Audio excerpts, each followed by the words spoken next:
Rashid Sahib, when did you quietly stole into the room? Huh? No, I didn't hear that, sir. Fine? I didn't hear that, sir, what you said.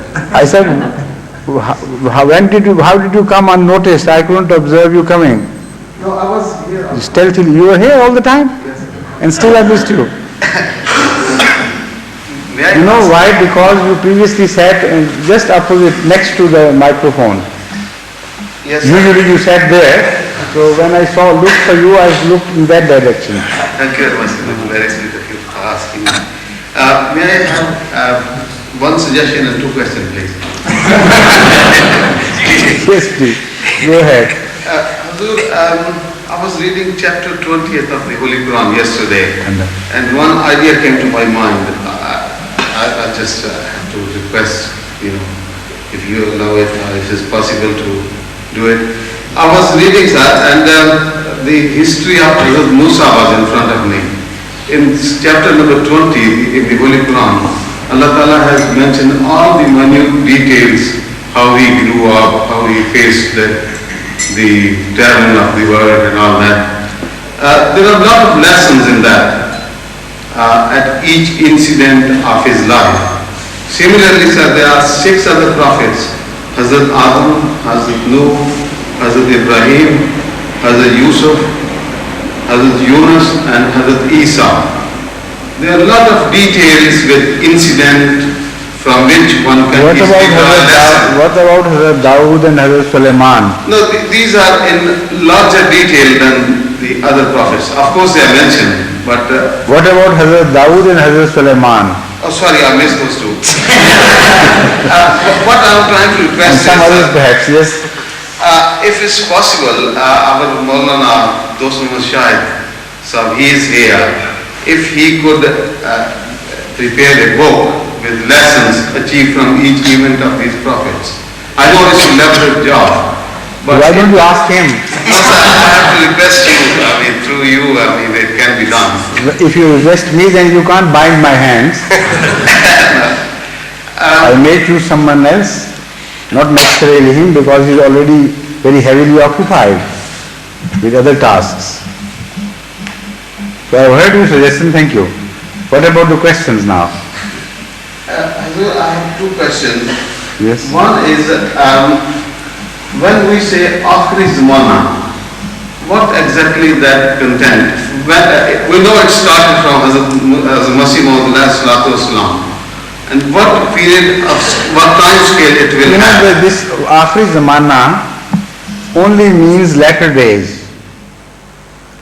As compared to an early period, a particular period would follow that is called latter days. So it's a term. It does not mean the end of the time. It means a particular period of some significance in religious history which would follow as a second chapter, as a sequence to the first chapter. So the latter days in relation to Judaism was the time of Hazrat Masih, the first Messiah. Former days were the days of Hazrat Moses ﷺ, and the latter days were the days of Hazrat Masih. So in the same way, Hazrat sallallahu alaihi wasallam was revealed a new law, a new Sharia came with him. So his days were the former days. And in his Sharia too, like in the Sharia of Moses, they were destined to be latter days. So when you translate this term as Akhri Zamana, you are likely to be misguided, to be misled into believing something different. You may tend to believe that by Akhri Zamana it means it is the end of the time, after that the time would end or the mankind would be wiped out. There is no such thing, not in the near future anyway. Only Akhri Zamana means comparative to Hazrat sallallahu alaihi wasallam's first manifestation, the first great series of victories of Islam all over the world, or at least in half of the world, a new wave of the same victorious onslaught by Islam would start in a period much later. That period of Islamic wars, that would not be war of sword, but war fought with the Holy Quran. In that particular period, when the conquest of the entire world is destined, that is called latter days. So is there any hadith which mentions what Yes. it will be? The Holy Quran also, وَآخَرِينَ آخَرِينَ آخَرِينَ, it repeatedly mentions this. Why have you missed that? وَآخَرِينَ مِنْهُمْ لَمَّا يَلْحَقُوا بِهِمْ. And so in other places, سُلَّةٌ مِنَ الْأَوَّلِينَ وَسُلَّةٌ مِنَ الْآخَرِينَ قَلِيلٌ مِنَ الْأَوَّلِينَ سُلَّةٌ مِنَ الْأَوَّلِينَ وَقَلِيلٌ مِنَ الْآخَرِينَ. All these phrases are coined by Allah in the Holy Quran, mentioned in the Holy Quran. So why do you miss them? As far as Hazrat sallallahu alaihi wasallam is concerned, he himself has also mentioned the word of akhareen. So this akhareen means people of the latter days. And this is why we believe that in the very first verse of Surah Baqarah, when it is mentioned, وَبِالْآخِرَةِ هُمْ يُوقِنُونَ, in the second verse, this is the meaning. This is one of the meanings. That in that great event of the new surge for the victory of Islam, which would occur in the latter times, they believe.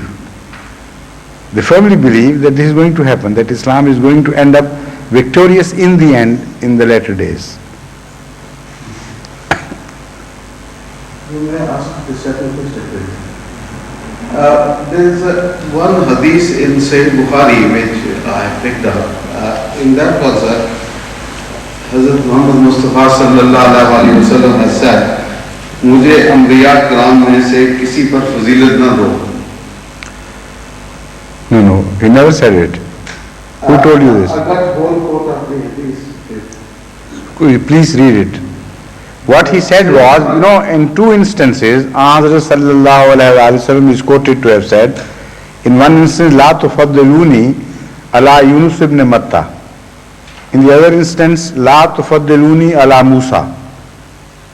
But this sentence which you have mentioned is never mentioned anywhere in the hadith. You are attributing things. It is attributed, but I got the whole translation. Yes, please, sir. Just read it. This is on page 1809 of Sahih Bukhari. एक यहूदी नबी करीम सल्लल्लाहु अलैहि वसल्लम की खिदमत में हाजिर हुआ जिसको मुंह पर तमाचा मारा गया था. बस उसने कहा, ऐ मोहम्मद, आपके असाब में से एक अंसारी ने मेरे मुंह पर तमाचा मारा है. फरमाया उसको बुलाओ. बस उसको बुलाया गया तो फरमाया कि तुमने इसके मुंह पर तमाचा क्यों मारा. अर्ज गुजार हुए, या रसूल अल्लाह, मैं यहूदियों के पास से गुजरा तो मैंने इसे कहते सुना, कसम है उस रात की जिसने हजरत मूसा को तमाम इंसानों से चुन लिया.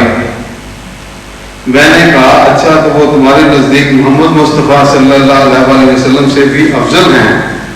इस पर मुझे गुस्सा आ गया और मैंने थप्पड़ रसीद कर दिया.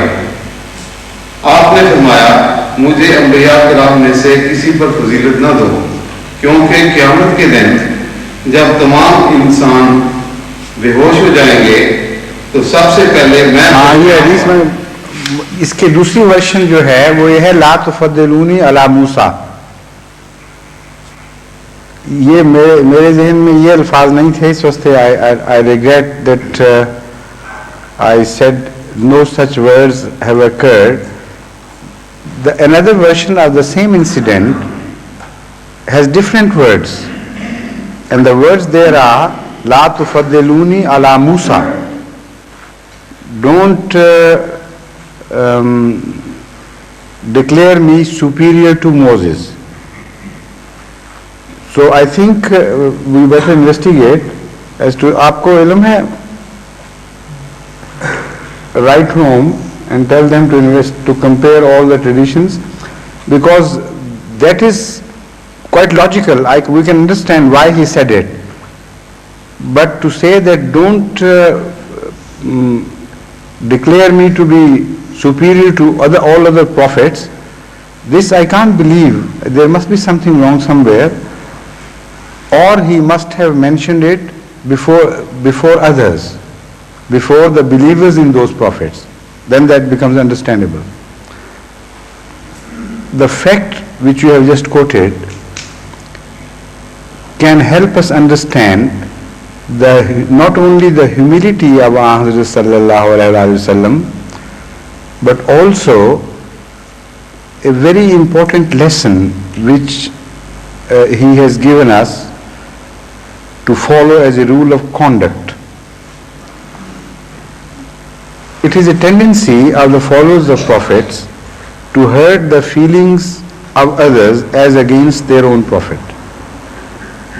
They do not only believe in that prophet to be the superior, but also rub it in the presence of those who hold such prophets in high esteem.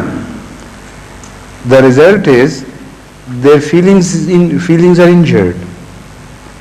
So the only two times when Ahmad sallallahu alaihi wasallam prohibited his followers from declaring him of a higher status or more excellent than some other prophets are these two to my mind. Number one, when the same thing happened, a row was picked up between Muslims and the followers of Hazrat Yunus. And there, not that somebody slapped in the face of the believer of Hazrat Yunus, follower of Hazrat Yunus, but a row happened between the two parties, and the matter was reported to Muhammad sallallahu alaihi wasallam, and he said, "La tufaddiluni ala Yunus ibn Matta."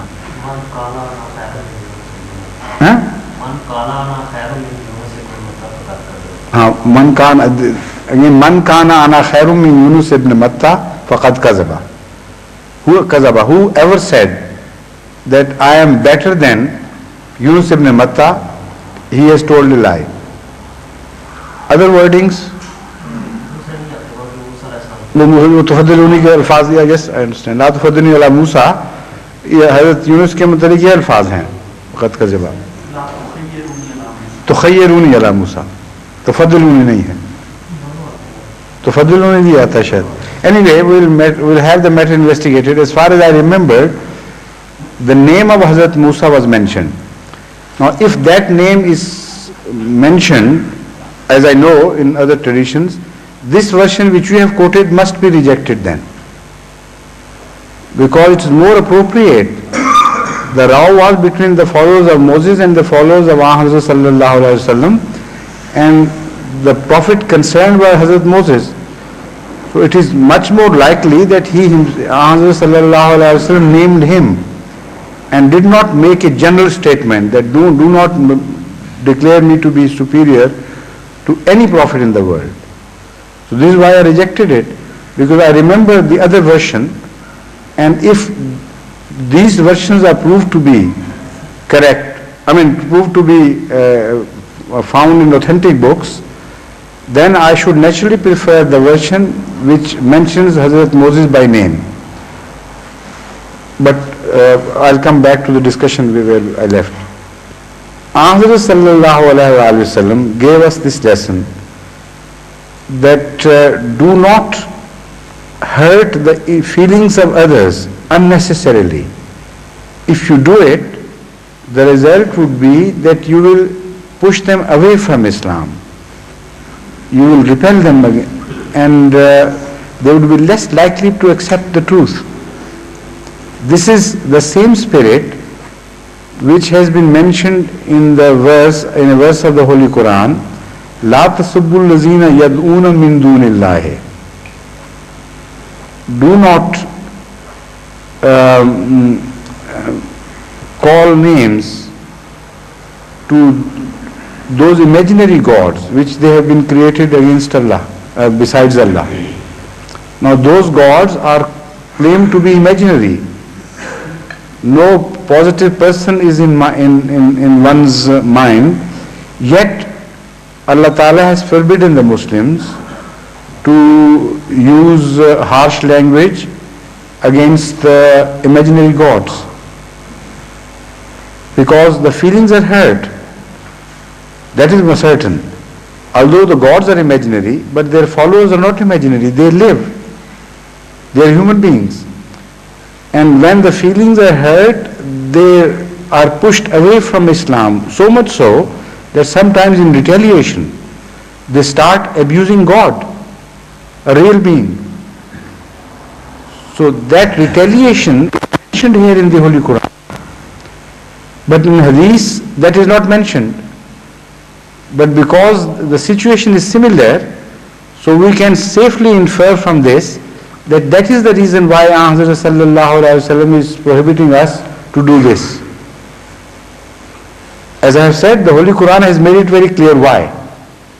Because if you do it, you will create retaliation against your own cause. In abusing a bad cause, you will in fact invite abuse of a right and good cause.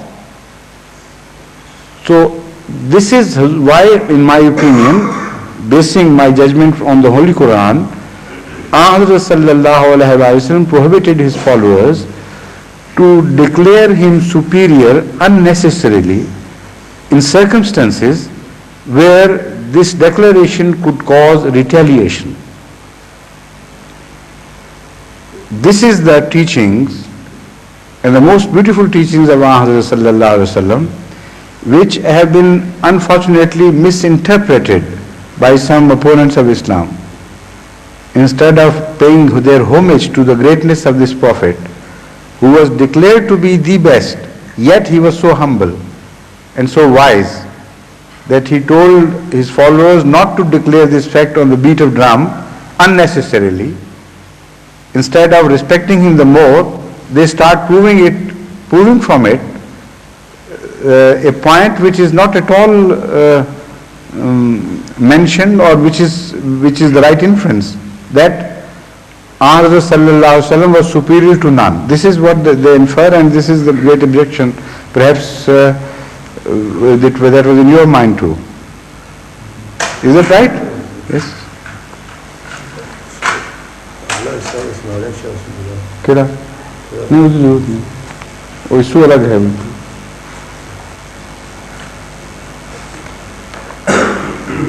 he was trying to help you to another question and I forbade him to mention it, because immediately will be led to another discussion, completely different type of discussion.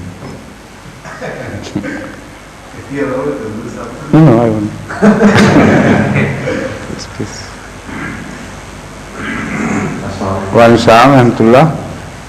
About the Jesus Christ, we all believe as Muslims that it's written in the Holy Book that he has died, and even our Prophet Messiah has proved that he died as a natural death in Kashmir.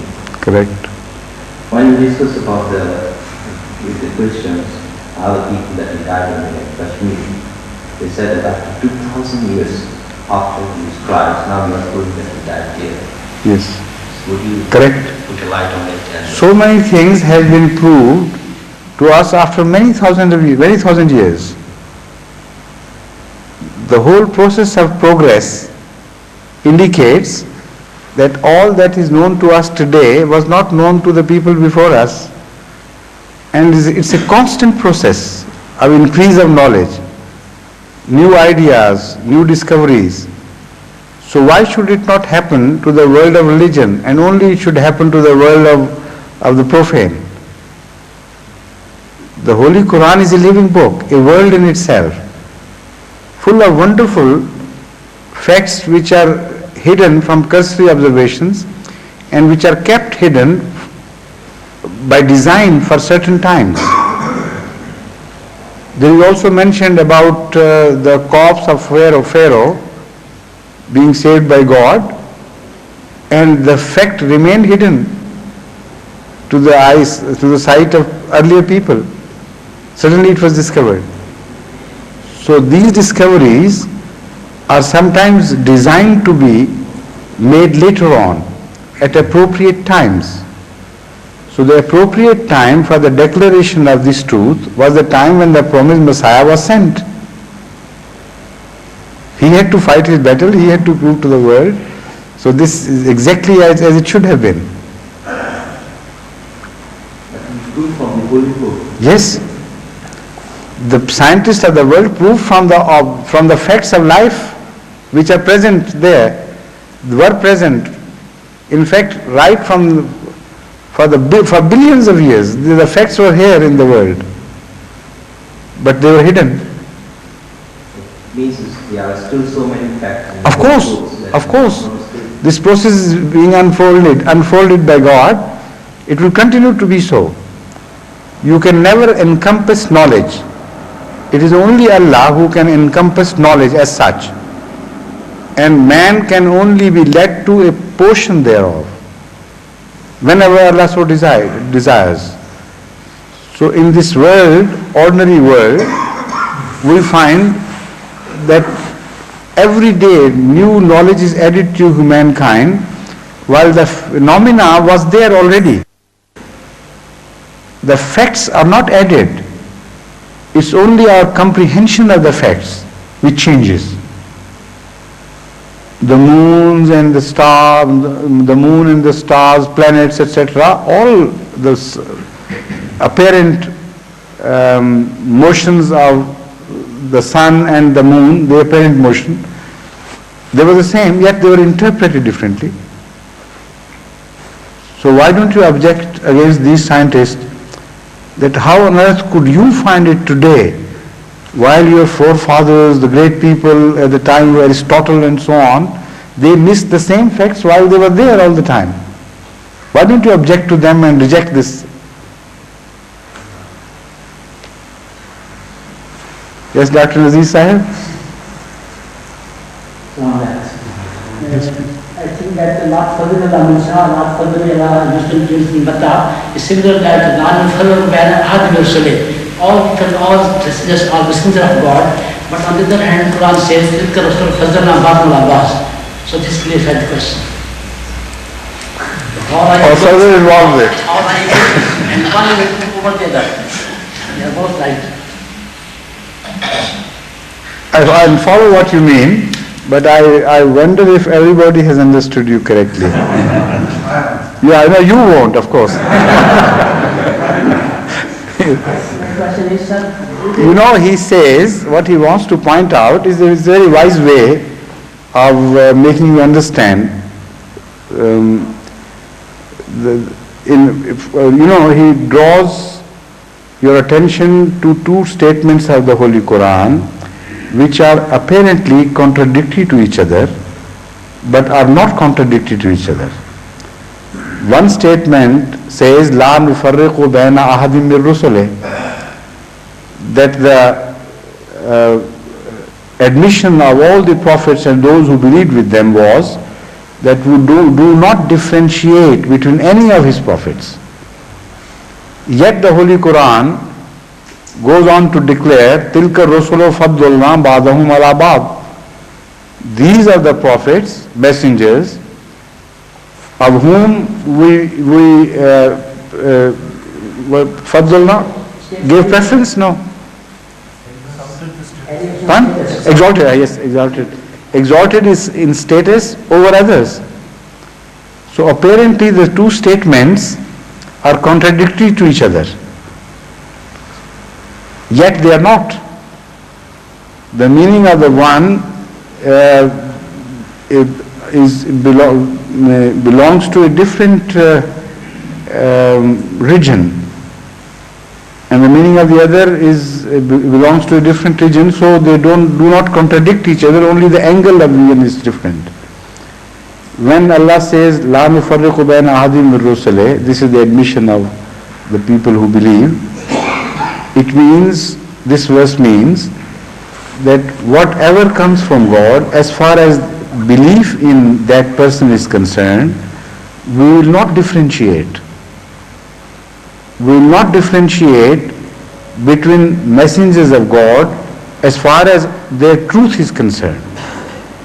whether they belong to Arabia or to other countries of the world, whether they came in the past or they came now or they appear in the future, whoever comes from God, as far as our belief is concerned, will make no differentiation of color or creed or geographic regions or time. That does not mean that they are equal in status. Yet in the other place when the Holy Quran says, Tilka Rusul faddalna ba'dhum ala ba'd, it means that of all the prophets who were all true, some of them exalted over others, above others. So the statements are not contradictory.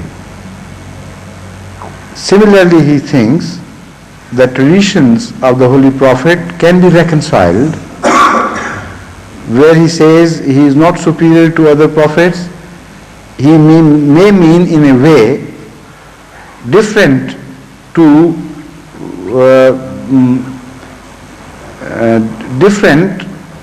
the way in which he declared that he was the most superior, Khatam al-Nabiyyin, the very best of things. He declares it very categorically. So what Dr. Sahib has in mind, that maybe the reconciliation lies in the same direction as we reconcile the two verses of the Holy Quran. Is that what you had in mind? Correct? Yes. Now this is what he wanted to say. But there, the hadith which you have quoted, I don't think it is possible to reconcile the tradition, these two traditions, in the same manner as these two verses can be reconciled. There the issue involved was the issue of preference of one over the other. So the declaration of Ahmad sallallahu alaihi wasallam was in response to that particular question. So there, you can't say that here he might have meant a completely different thing. You follow the point or not? The hadith to which Mr. Rashid pointed out, if the wording is correct, then it is very difficult to handle the wording of that hadith. The wording is, do not declare me to be superior or exalted above all other prophets. Do not declare me to be superior over any prophet in the world. This is the wording of the hadith. So this is why I rejected this wording, because it's very difficult to reconcile this with the declaration of the Holy Quran and other traditions of Muhammad sallallahu alaihi wasallam. But if, as I believe, the true wording is La tukhayyiruni or La tufaddiluni ala Musa, then you can easily reconcile this statement with other statements of the Holy Prophet and the Holy Quran. Because there, Hazrat Musa's followers' feelings were hurt. So, in that particular situation, Ahmad sallallahu alaihi wasallam prohibited his followers to declare him to be superior, where the followers of other prophets might take offense, because that was a particular situation. So I think I personally believe that this wording which he has quoted is not correct, because the same incident is related differently and more logically in other versions of the same tradition. Yes, please. Just a minute after. Regarding the same question, Yes. I was reading, there is Hazrat Masih Maud has written about this. मेरा मतलब ये है कि अगर रसूलुल्लाह सल्लल्लाहु अलैहि वसल्लम को अलग किया जाता और कौन नबी जो उस वक्त तक गुजर चुके थे सब के सब इकट्ठे होकर वो काम और इस्लाह करना चाहते जो रसूलुल्लाह सल्लल्लाहु अलैहि वसल्लम ने की तो हर कोई कर सकते. Correct? And then he says, इनमें वो No, just a minute. nothing. I know. The fact is that this is our belief. This is not an issue of debate. The fact that Ahmad sallallahu alaihi wasallam is exalted far above the rest of the prophets of the world who came earlier to him, or who may come later. This statement is not debatable as far as the Ahmadiyya faith in Islam is concerned. So this is why offhand I had to reject the wording which you quoted, because although I must have read it, but I never noticed this particular wording. All that I remembered was that Hazrat Sallallahu Alaihi Wasallam said, La tufaddiluni ala Musa. And now it has been pointed out to me, another version is also stated, that is, La tukhayyiruni ala Musa. So this is possible because that particular incident was related to Hazrat Moses, and that in those circumstances Hazrat Sallallahu Alaihi Wasallam prohibited his followers not to rub in the point and hurt the others' feelings. Why? As I have already mentioned, the Holy Quran leads us to the reason why. But that does not mean that it was a statement to the contrary. This inference is wrong. The contrary was not meant. The contrary of this statement is that Hazrat Moses is superior to me. This is what is not meant. This is what is wrong. What is said is, don't say it in the presence of the followers of Moses. Don't hurt their feelings. This is only what is meant. But that wording, that is a very difficult wording to reconcile, if that is true. But I don't believe it. Pardon? It's on page 1809. No, I believe it would be on page 1809 of that edition which you have seen. But I am telling you that this incident did not occur repeatedly. The incident occurred only once of that slapping of the face. This is a particular incident.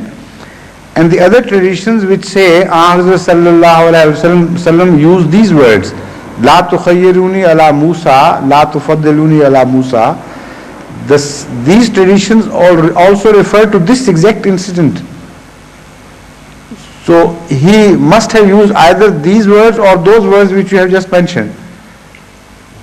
Our logic tends us to believe that these are most likely the words which Hazrat used. Later on some narrator forgot these exact words and he generalized these. This is a possibility. Yes, please.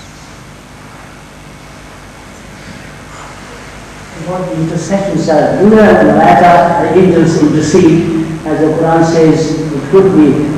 وكم من ملك في السماوات لا تغني شفاعتهم إلا من بعد أن يأذن الله لمن يشاء ويرضى. That if Allah wishes to special people, the angels can recommend or can intercede. Yes. As the Anbiya and Musa salam interceded, individual scale, also national scale, and people were saved in the plague. You know, when you quote a verse of the Holy Quran categorically declaring that the angels can intercede and will intercede in some cases, why are you asking me whether they can or not? You have already quoted the Holy Quran. What is the difference between the Anbiya and Mursaleen, Shafa'at, intercession? So this should be the question. The question should be this, not that will they or can they, because you have already quoted the Holy Quran, so the issue is decided. Of course they will, they can. What you want to ask is perhaps, is there any difference between their intercession and the intercession of the prophets, or is one and the same thing? Is that what you want to know? Yes, sir. Okay. The fact is that intercession, the question of intercession, although it appears to be arbitrary, it is not so. Intercession must have a reason which should upset the ordinary law of justice.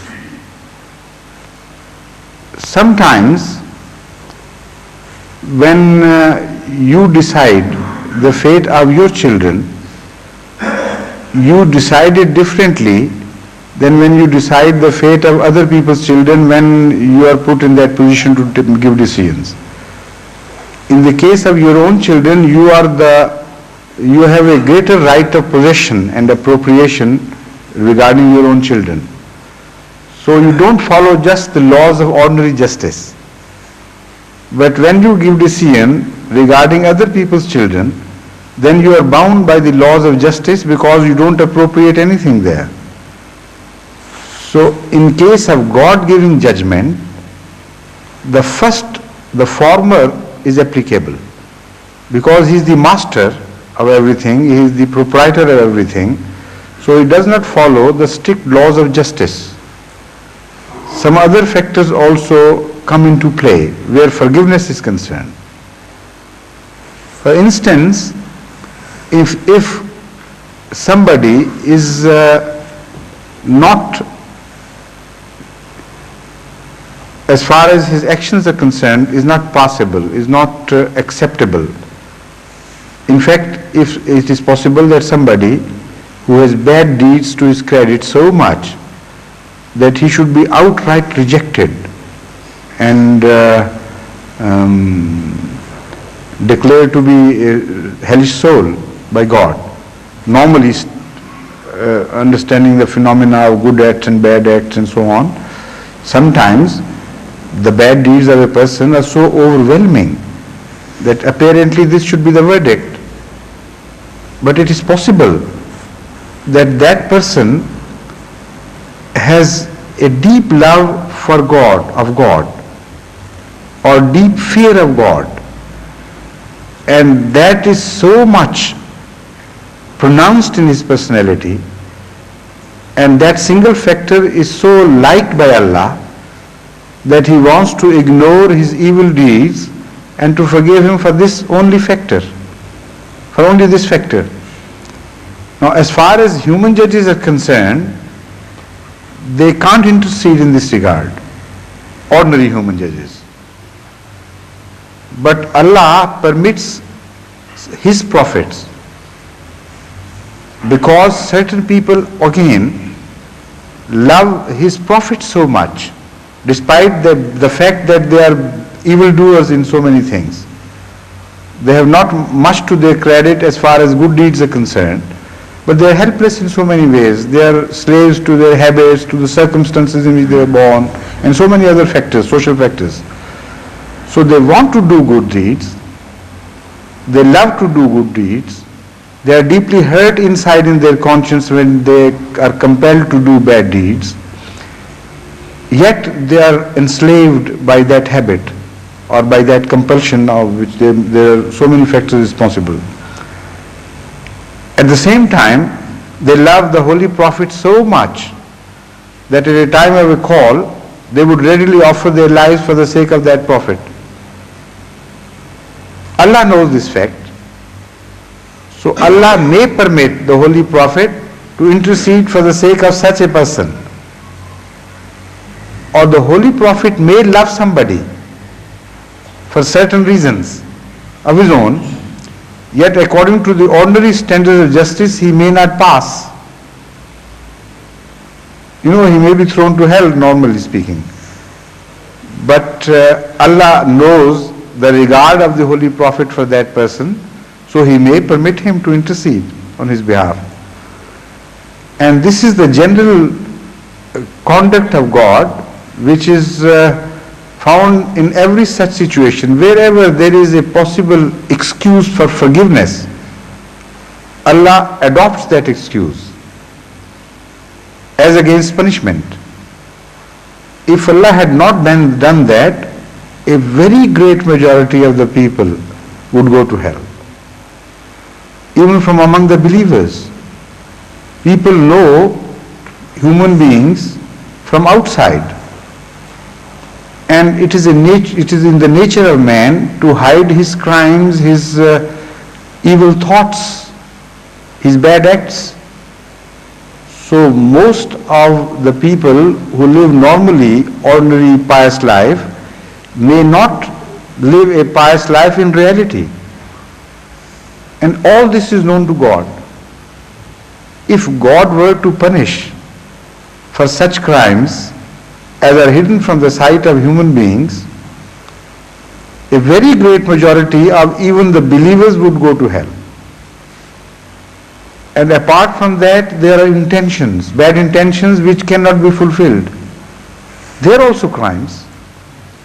So if you bring them into account, then the scale of crime would be overburdened. This is how the Ghalib points it out. He says that नाकर्दा गुनाहों की भी हसरत की मिले दाद, यारब अगर इन करदा गुनाहों की सजा है. O my Lord, if there is punishment for those evils which we have done, at least those should also be appreciated which we yearned to do but could not. In fact, if man were given free hand, if he could do whatever he wanted to do, he could perform much greater evil than actually you find him performing. So bring that also into account, and then you'll see, without intercession, it will not be possible for many to be forgiven. So sometimes Allah uses one excuse and sometimes another to forgive. And this has been quoted very often by Hazrat sallallahu alaihi wasallam by way of some illustrations, some incidents which he declares what happened. He does not name anybody, but he generally describes certain incidents which were of course told to him by God, where Allah finds excuses to forgive someone. In one case, for instance, which I quoted in Jummah, because that man feared Allah so much, although he had never done any good in his life, Allah forgave him for that. Sometimes just for the sake of love of Allah. In one incident which Hazrat sallallahu alaihi wasallam relates, the angels are mentioned as, this is a question, pertinent question, so I would relate that incident. This is pertinent to the question, so I will relate that incident. Hazrat sallallahu alaihi wasallam tells us that during the changing of time, the angels also change duty. Some angels are appointed for certain times, some for other times. And they stand guard over people. So they keep reporting to God, whatever the manner. I mean, this is the human language is used, but it does not mean it happens exactly as we understand this language. But let's consider that they report things to God from time to time. Hazrat sallallahu alaihi wasallam tells us that in one of such reports, the angels told God that at one place they saw a small gathering of men who were praising God, who were mentioning Allah in a loving way. So Allah said that all their crimes should be forgiven. Whatever they had committed in the past, they should be forgiven. So then the angel said, "O God, O Lord, there was one passerby who did not intend to be a part of that gathering, who had no intention to praise you, but he sat for a while with them. What about him?" He said, "You should also include him in the list of those who should be forgiven. Because even those will be forgiven who sit in the companies of those who love Allah." Now this is the extent of excuses which are sought by God for forgiveness. Intercession is one of the ways. And according to what I understand from these two mentions of Prophet's intercession and the angel's intercession, there is one possible difference. In the case of prophets, it is possible that because the prophets have such deep love and regard for their followers, out of their sake, Allah uses that as an excuse for forgiveness. Those whom the Prophet loves and those who love the Prophet, that's a double bondage. So those who are especially worthy of forgiveness in this regard, for them Allah will permit, because He has knowledge and the Prophet has no knowledge directly of what sort of people they were. So Allah may inform him of certain people who had very special love for him, and also those for whom he cared, but he did not know that they were sinners. And Allah may permit him, after informing him, that now you are permitted to intercede on their behalf. About the angels, it is possible that Allah makes the criterion his own love. Because angels are deputed for keeping record of human thoughts and things.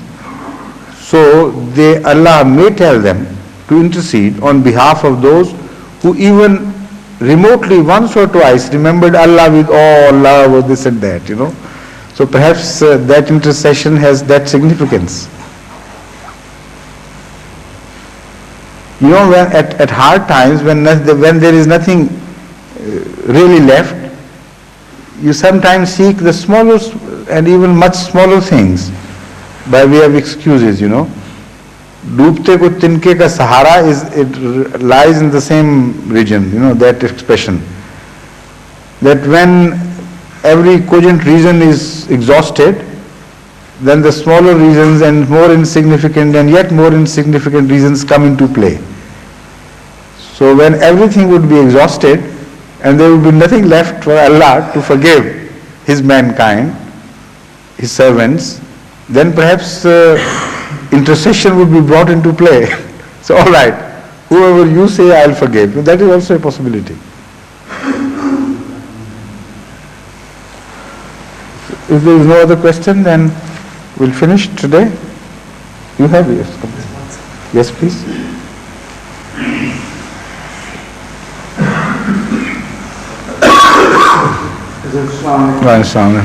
In one of the private sermons, Hazur explained the word Qadir. Hazur explained that every creator, whether he has created machinery or whatever, knows the duration of life of that thing. Similarly, Almighty God, when created man, He fixed the life. fixed life. Yes, exactly. He knows exactly the moment of start and moment of death. Yes.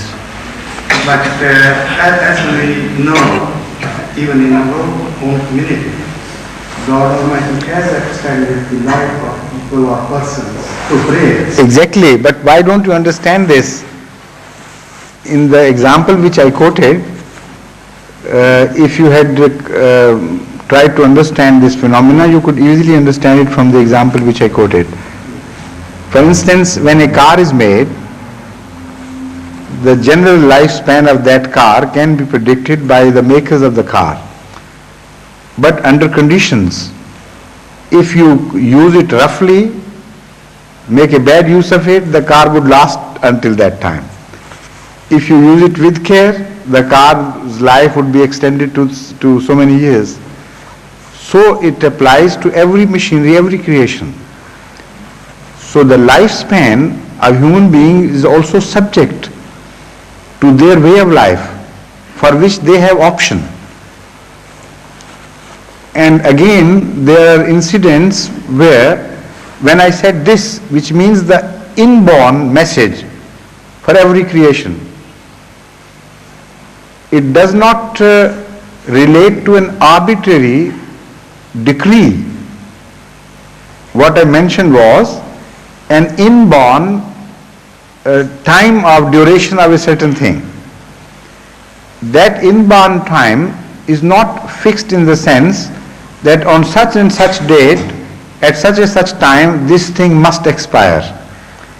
There is an inner system, scientific system of that coded message. It says that this is the minimum and that is the maximum for the possible lifespan of this thing. And so many factors come into play then. So there is a lot of possibility of extension of period of time or decrease of a period of time depending on the factors involved. Again, there are factors which are not inborn factors, which are outside factors. For instance, accidents. If somebody is passing through a street, within him the decree, the qadr, which has been written down by Allah is that such a person has such physique and such habits and such, inherited values and good points and bad points. So the possible lifespan would be from 50 years to 100, let's say, or 50 years to 70. And at the age of 30, he is crossing a street and he is hit by a car and dies. That is a different phenomenon altogether.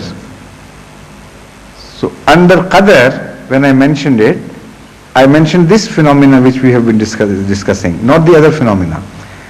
And yet there will be other phenomena also which will become involved. For instance, somebody gets a heart attack. He may have that heart attack right in a hospital where the best surgeon is available.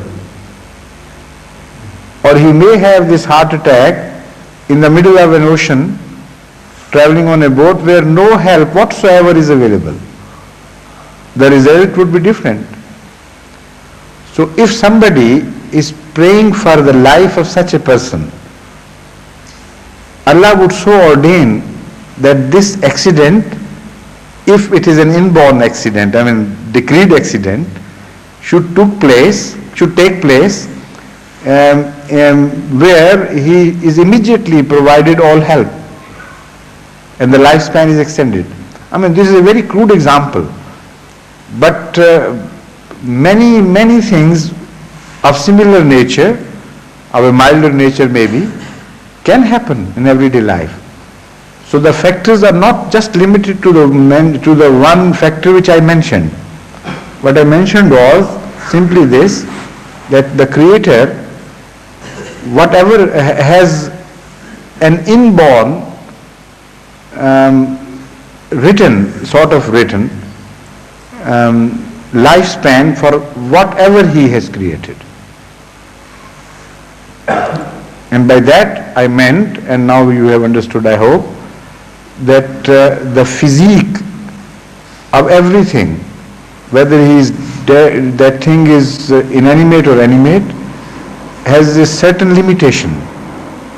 That limitation is already coded into him or it, and that limitation cannot be crossed.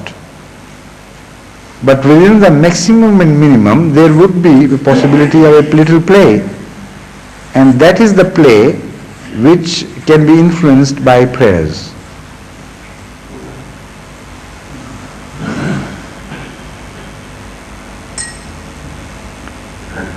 Please, I'm sorry. Yes, I should have given you time before him, but I forgot. Please. I'm wondering if I may venture to reconcile the hadith that Jami Abdul Rashid has quoted.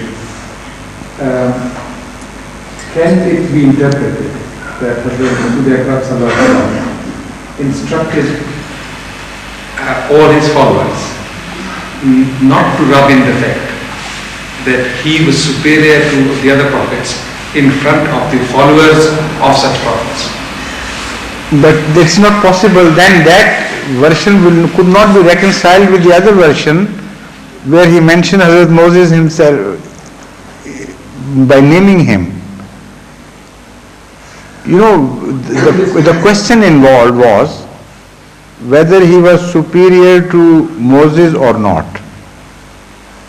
And in that particular case, the followers of Moses were hurt if it was mentioned categorically that he was superior to Moses. Now, instead of solving this issue, if he had declared that do not declare me above any other prophet, that may mislead the Muslims to believe that he was superior to none.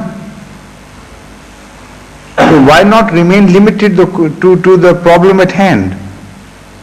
Because we have a tradition or some other traditions which limit the problem, keep the problem limited to the incident. So there is no need to believe in this generalization. So if it is generalized, if the prophet, the followers of any other prophets are in your company, and you rub in the fact that Rasul Akram is superior to them, it could hurt their feelings in exactly the same way. No, but that inference should be drawn from that incident.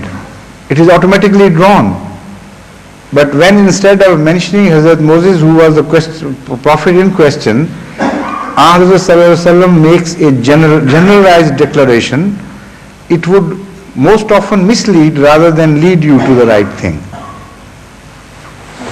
You see, this is why this is apparently a very misleading statement.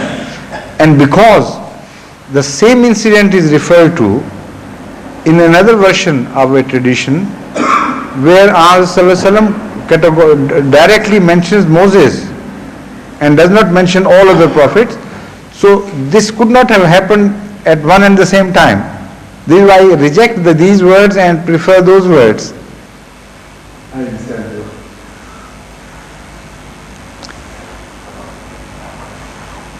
Read those words again, then you will understand why I hesitate to believe that these were the words. The last part.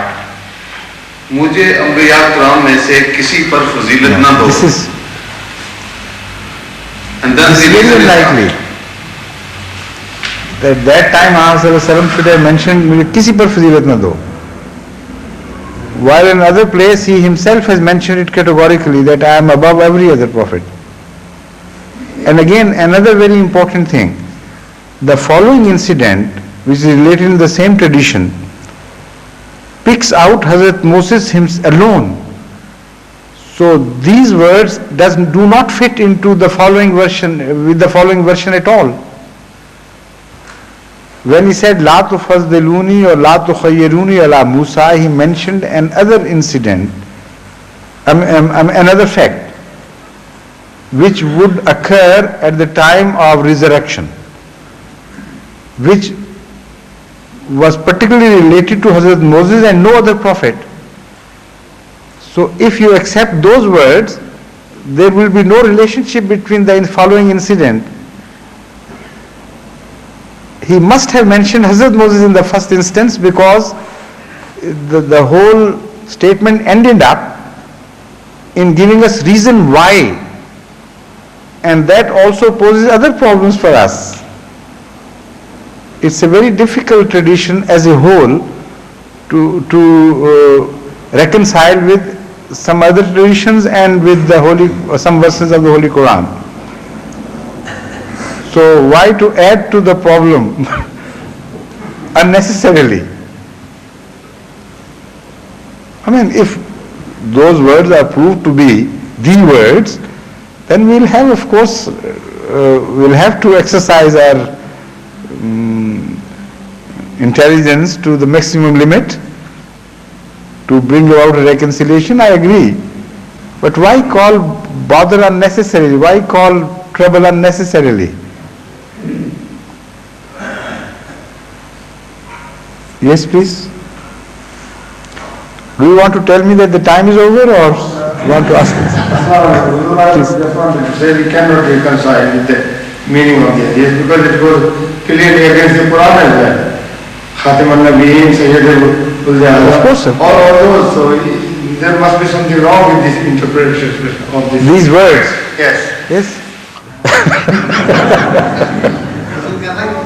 I'm quoting what I read, sir. I haven't made up, dare not do anything, you know. He is not blaming you. Don't listen. He don't say you have just concocted the whole thing.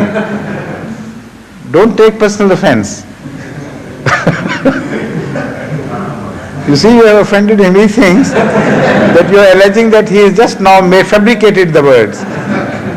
No. Yes, please. The easy suggestion is this should be taken out of the... No, you shouldn't.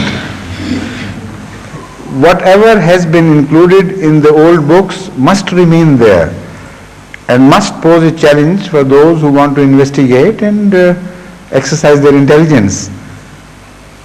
The fact is the various versions should be compared with each other, and through the internal order of logic one should decide what is more likely to be the case than the other. So because as I mentioned, there are other versions to help us, more preferable versions.